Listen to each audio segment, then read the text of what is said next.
ইতিহাসের পাতায় নতুন নয়, তবে নতুন রূপে আবারও দর্শনার্থীদের সামনে এসেছে কায়রোর বিখ্যাত সুলতান কায়তবের সমাধির গম্বুজ।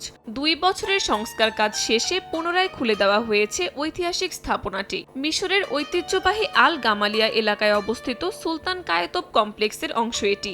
ইউনেস্কোর বিশ্ব ঐতিহ্যের তালিকায় থাকা ঐতিহাসিক কায়রোর অন্যতম গুরুত্বপূর্ণ নিদর্শন এই স্থাপনা।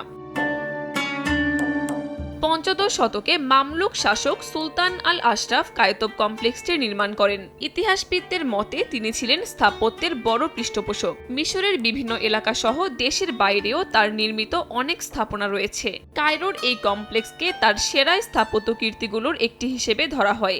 সংস্কার কাজে গম্বুজের সূক্ষ্ম নকশা, ভেতরের অলঙ্করণ ও ঐতিহাসিক বৈশিষ্ট্য আগের রূপে ফিরিয়ে আনা হয়েছে। AKS অর্জন করল গিনেস ওয়ার্ল্ড রেকর্ডস।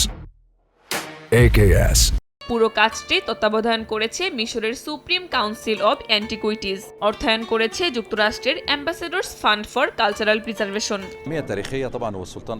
সুলতান আল আশরাফ কায়তব মিশরের ইতিহাসে অত্যন্ত গুরুত্বপূর্ণ একজন শাসক, আর দেশের প্রতিটি ঐতিহাসিক ও ঐতিহ্যবাহী স্থাপনা সংরক্ষণ করা আমাদের দায়িত্ব। তাই এইসব স্থাপনাকে সর্বোত্তম অবস্থায় রাখতে আমরা কাজ করে যাচ্ছি।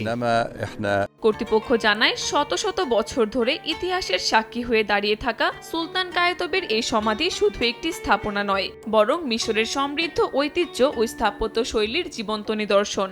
সংস্কারের পর নতুন রূপে তা আবারও স্বাগত জানাচ্ছে দেশি বিদেশি দর্শনার্থীদের। কাকলি আখতার, সময় সংবাদ।